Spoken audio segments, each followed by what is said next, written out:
about this before, about how they're going to be living dead, blah, blah, blah, blah, blah. It's BS. The only thing you're ever going to see in real life is super rabies or some disease fungus thing. So you go argue about your living dead, undead BS. Rabies, zombies are what we need to watch out for. So have your shots, freaks. There could also be potential for smart and organized zombies. We're seeing this in some video games now, and they're the scariest. Because if they're smart or organized, then that means they can problem solve, get around things.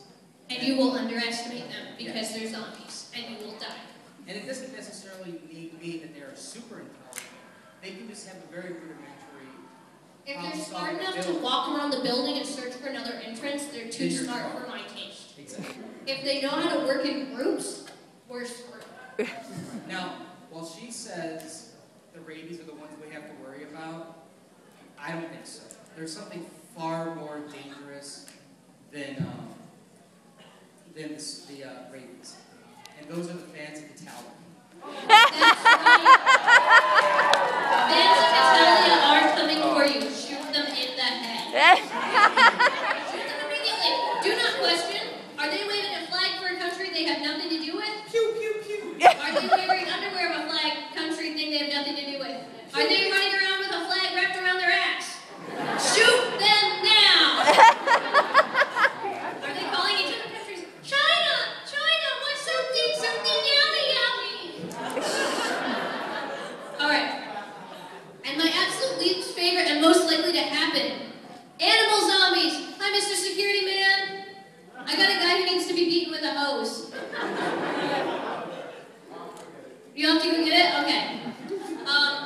Animal zombies. This is more likely to happen since we've seen the weird zombie ants trying to zombify cows. And, you know, dogs get rabid and stuff. There's no rabies in the US anymore for dogs. I think we're still working on foxes. So that's right, freaky furry people. Foxes are rabid. Stop that.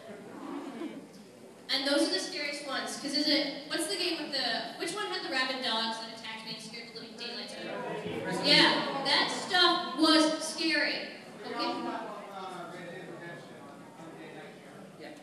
But I didn't play that, so. Alright.